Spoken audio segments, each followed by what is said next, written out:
Hello student, welcome to my channel. आज class 10th के chapter number 6 को discuss करेंगे, जो जनरली क्या है, ट्रायंगल है। और ट्रायंगल में हम स्टार्ट करेंगे आज थिल्स थ्योरम से, जिसे बेसिक प्रोपोर्शनलिटी थ्योरम भी कहा जाता है।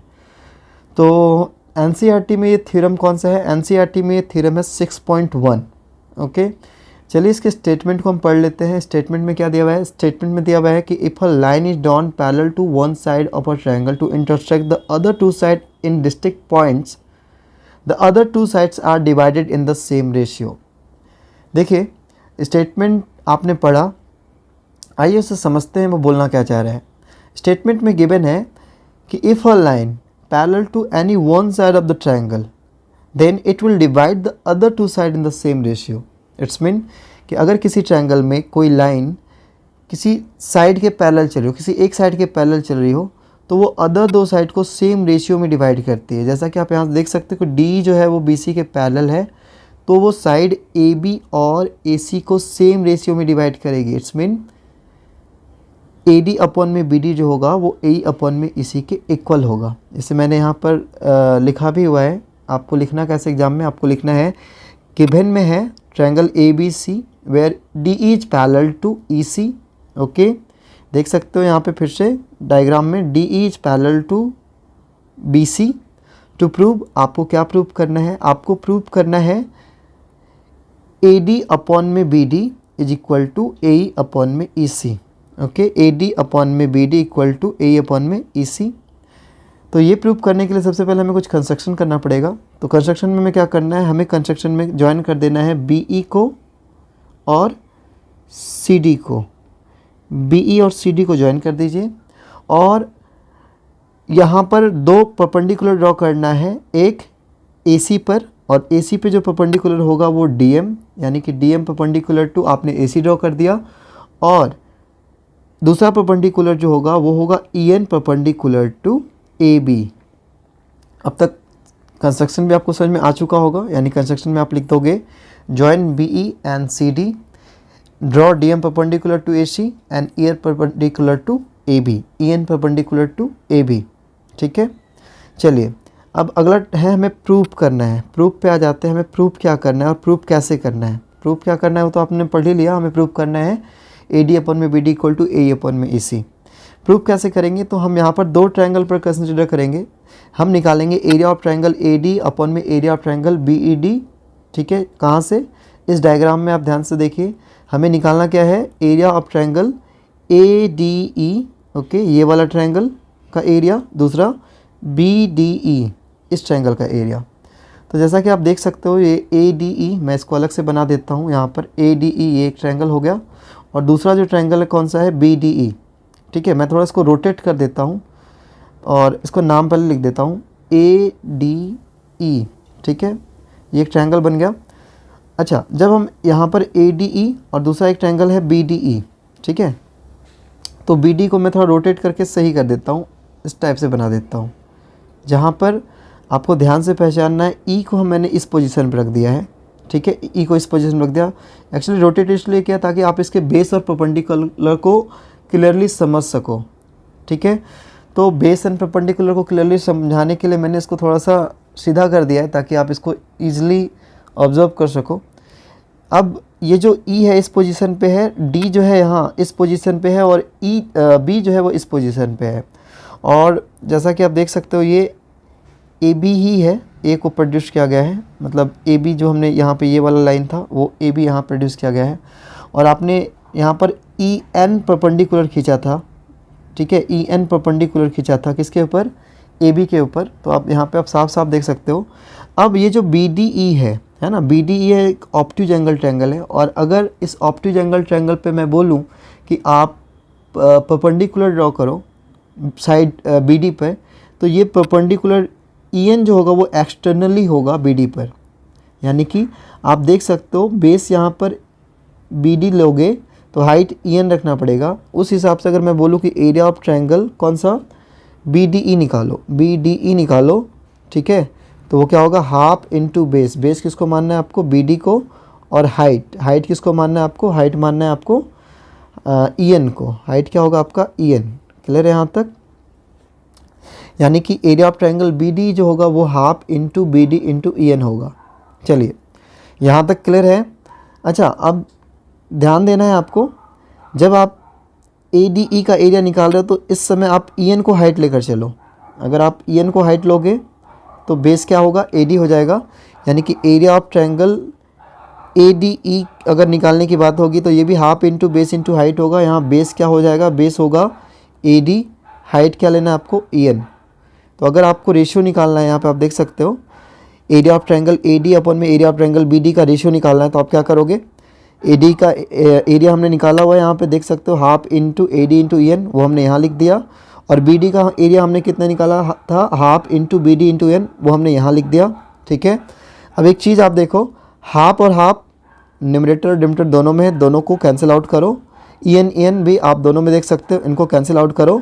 तो आप देख सकते हो area of triangle A D E upon में area of triangle B D जो आएगा वो ए डी अपॉन में बी डी हो जाएगा। इसको हम इक्वेशन ए मान लेते हैं। ठीक है, इसे हमने इक्वेशन ए मान लिया। ठीक है, चलिए हमने आधा काम पूरा कर लिया, अब हाफ काम और है, उससे पूरा करते हैं। तो इसको थोड़ा सा मैं इरेज कर देता हूँ और फिर से हमें दो ट्रायंगल के एरिया पे डिस्कशन करना है। ठीक है, दो ट्रायंगल के एरिया पे डिस्कशन करना है। इस बार हम बात करेंगे area of triangle A D E. Okay, A D E upon में D E C, A D E upon में डी ई सी। डायग्राम में देखिए, तो अब हम फिर से दो ट्रायंगल पे डिस्कस करेंगे, ए डी ई और D E C. Area upon A D E upon में area of triangle D E C. Diagram में ध्यान से देखिए, ए डी ई कहाँ पर है, ये ए डी ई है।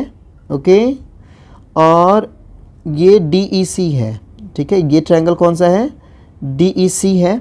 ठीक है, ओके, तो चलिए फटाफट हम ए डी ई पे बात कर लेते हैं। ए डी ई जैसा कि आप सामने में ही देख रहे हो, ए डी ऐसा है और इस बार हमने यहाँ से इसको हाइट माना हुआ है। अगर आप डी एम को हाइट मानोगे तो बेस क्या रहेगा, ए ही हो जाएगा। तो area of triangle A D ई जो होगा वो क्या होगा, अगर आप डी एन को हाइट लेकर चल रहे हो तो half into D M, D M को हाइट ले रहे हो, half into D M into A E. Okay okay, now next जो है हमारा जो ट्रायंगल डी ई सी है, कौन सा, डी ई सी। इसको भी हम बना लेते हैं, यहाँ भी एक ऑप्टिक ट्रायंगल बना देते हैं ऐसे करके। यहाँ पे हमने एक ऑप्टिक ट्रायंगल बना दिया जहाँ पर ई एक ऑप्टिक एंगल है, देख सकते हो इस जगह पे ई यहाँ पर है, इस जगह पे मैंने इसको सीधा करके दिखाया है ताकि आपको समझ में प्रॉब्लम ना हो। सी इस पॉइंट को माना है और डी यहाँ पर है। और जैसा कि आपको पता है कि ये जो ए सी है ना, ये एक्चुअली ये ए सी है और ए सी पे ही हमने एक परपेंडिकुलर खींचा था डी एम। और अगर मैं इस दौरान बोल दूँ कि एरिया ऑफ ट्रायंगल क्या निकालिए, डी ई सी फाइंड करिए, डी ई सी, तो वो भी half into base into height. Base इस बार होगा आपका ई सी और हाइट जो होगा वो आपका क्या रहेगा, डी एम। ठीक है, तो half into E C into D M हो जाएगा।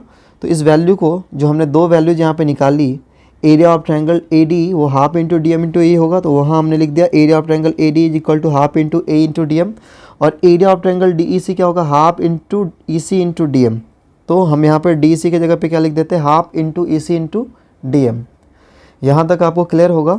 अच्छा, अब फिर से यहाँ पे आप ध्यान से देखिए, न्यूमरेटर और डिनोमिनेटर दोनों में हाफ और हाफ है, कैंसिल आउट कर दीजिए। डी एम दोनों में है, कैंसिल आउट कर दीजिए। ठीक है, तो आपके पास जो रेशियो बचा वो क्या बचा, तो आप रेशियो देखोगे area of A D upon में area of triangle D C जो होगा वो रेशियो होगा ए अपॉन में ई सी। ओके, ए अपॉन में ई सी, इसको हम सेकेंड इक्वेशन मान लेते हैं। ये जो है हम इससे सेकेंड इक्वेशन मान लेते हैं, इक्वेशन बी लिख देते हैं इसको। ठीक है, अच्छा यहाँ तक क्लियर है।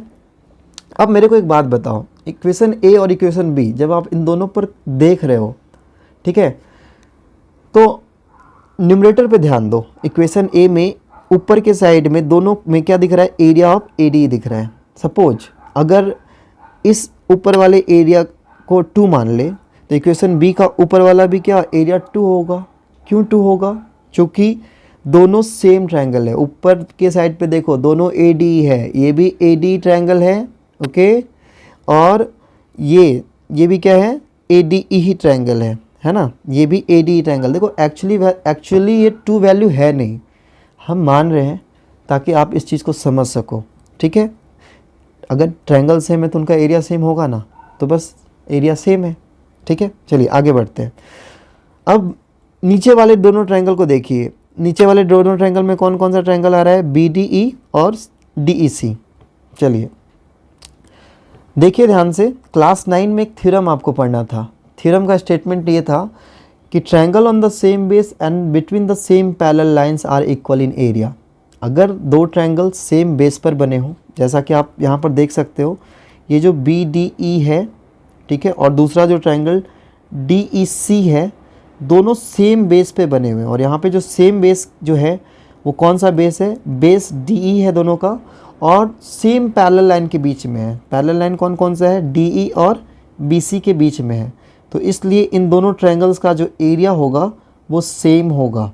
ठीक है, फिर से सुनिए, ट्रायंगल DEC और BDE दोनों सेम पैरेलल लाइन DE और BC के बीच में है और सेम बेस DE पे बने हुए हैं, इसलिए उनका एरिया जो होगा इक्वल होगा। देखो यहाँ पर ये लिखा भी है कि triangle BDE and DEC are on the same base and between the same parallel lines, therefore area of triangle BDE upon में area of triangle DEC will be equal.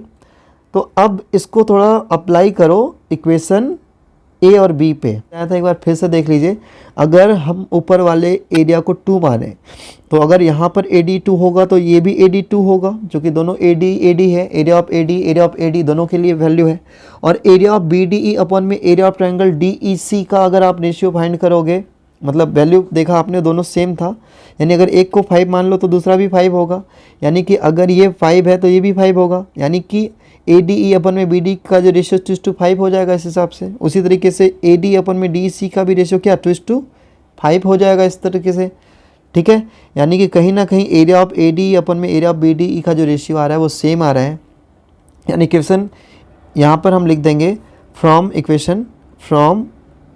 Equation A, B and C तीनों को comparison करने से पता चल रहा है कि एरिया ऑफ ADE अपॉन में एरिया ऑफ BD जो होगा वो एरिया ऑफ ADE अपॉन में एरिया ऑफ DEC के इक्वल होगा। ठीक है, इक्वेशन A में जाके देखिए, एरिया ऑफ ADE अपॉन में एरिया ऑफ BD का रेशियो क्या था, AD अपॉन में BD था। तो हम ये कर सकते हैं, AD अपॉन में BD की जगह पे क्या लिख देते हैं, AD अपॉन में BD की जगह पे हमने लिख दिया क्या, AD अपॉन में BD। उसी तरीके से इक्वेशन B को जाके देखिए, area of triangle ADE upon में एरिया ऑफ ट्रायंगल DEC का रेशियो क्या था, AE अपॉन में EC था। तो हम यहाँ पर इसके जगह पे क्या लिख देते हैं, एरिया AE अपॉन में EC। यही आपका थेल्स थ्योरम है और यही हमें प्रूव भी करना था लास्टली। ठीक है, हमें लास्टली यही प्रूव करना था। हमारा ये थेल्स थ्योरम यहाँ पर प्रूव्ड हो चुका है। तो एक थ्योरम हमने कर लिया, अगले थ्योरम पे हम डिस्कस करते हैं।